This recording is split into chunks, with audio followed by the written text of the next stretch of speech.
Bienvenidos a un nuevo vídeo. Hoy vamos a ver un accesorio casi imprescindible si tienes una TV Box.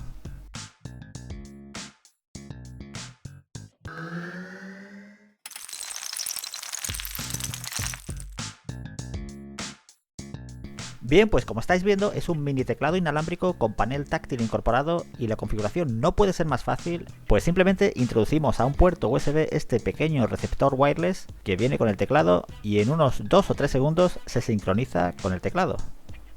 Este tipo de conexión tiene un alcance de unos 8 metros y creo que es más que suficiente para manejar nuestra TV Box.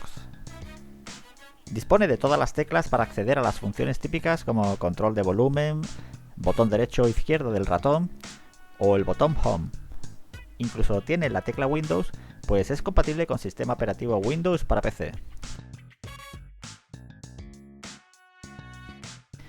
También es compatible con consolas de juego como la Xbox o la PlayStation 4. El panel táctil o touchpad es muy sensible y permite controlar fácilmente el cursor. Dentro tenemos una batería extraíble de 1080 mAh y esta batería la podemos cargar a través del puerto micro USB que tiene en el frontal del teclado al lado del interruptor de encendido. Aunque no sea un dispositivo hecho para jugar a juegos de Android, sí que podremos manejar muchos de estos juegos, aunque siempre es mejor usar un joystick que está concebido para jugar.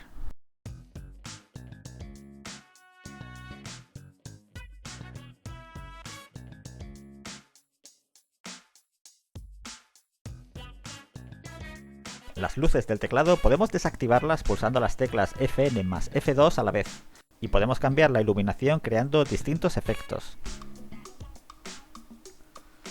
Así que por el precio que tiene, que ronda unos 10-15 dólares, está muy bien, totalmente aconsejable, casi imprescindible si tienes una TV Box.